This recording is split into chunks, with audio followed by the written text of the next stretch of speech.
Rise and shine, my people. Welcome back to the channel. This is Evan Aga at the Astrophysique. Today, I'll be breaking down the process of how I got shredded for my last competition. It's about to be summer right now. I know a lot of people are getting ready to start their cut, getting ready to get shredded in time for summer. So I'm gonna break down my process for you, which you should be able to take and apply in your own situation. Right off the bat, I was already pretty lean when I started this process, but I still needed to put myself in a calorie deficit. For those of you who don't know, a calorie deficit is when you are eating less calories than your body is burning throughout the day, which is a requirement for fat loss. You need to be in a calorie deficit if you want to lose weight and burn fat. For the sake of keeping things simple, you can just take your body weight and multiply it by 15. That number is roughly the number of calories you would need to eat to neither gain nor lose weight, aka your maintenance calories. At the time, I was about 180 pounds, so multiply that by 15 and you get 2,700 calories. Now comes factoring in the deficit. For an aggressive cut, you want to be in a deficit of at least 500 calories. 2,700 calories minus 500 lands me at 2,200 calories. That's not all, of course. We have to take this overall number of calories and break it down into specific macros: protein, fats, and carbs, which are what make up the calories. A good rule of thumb is 1 gram of protein per pound of body weight, so I stuck to 180 grams of protein. I was already pretty lean to start out, like I said, so if you are not as lean, then you don't need as much protein. I would put you closer to 0.8 grams of protein per pound of body weight if you are above 20% body fat. The rest of your calories can be distributed between carbs and fats as you please. However, you want to make sure you have a good, healthy amount of fats in your diet so that you maintain a healthy hormonal balance. And of course, you also want a healthy amount of carbs to give you the energy that you need throughout the day and for your workouts. I like to have my fats at 30% of my total calories, which puts me at 75 grams of fat, about 75 grams of fat for the 2,200 calories that I calculated for myself. The rest of your calories can come from carbs. So if I've done my math correctly, my final numbers are 2,200 calories, 180 grams of protein, 75 grams of fat, and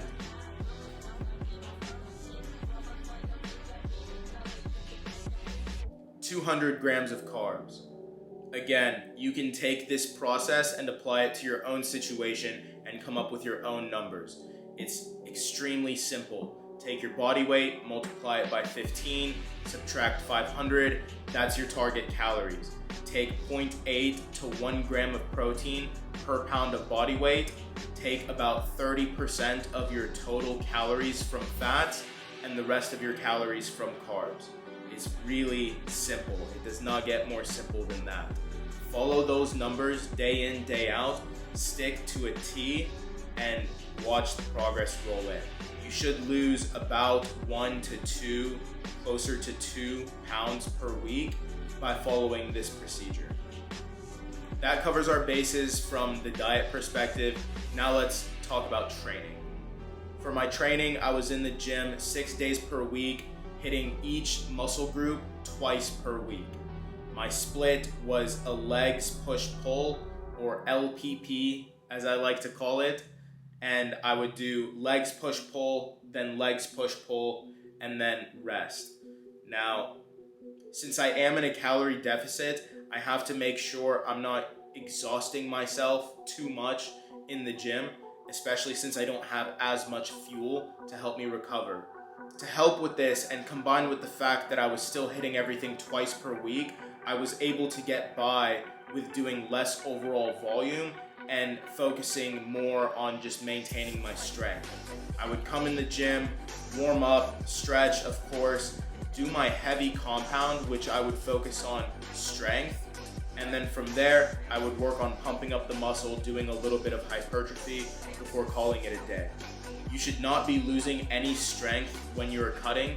There are a lot of people who say you should go with lighter weight and more reps when you're cutting, which is absolutely absurd. It doesn't make any sense, and the whole idea is inviting your body to get weaker. If you keep pushing heavy weight, keep working with heavy weight, keep focusing on strength, you will not lose strength. You'll be able to maintain and sometimes even progress in your strength despite the fact that you're cutting.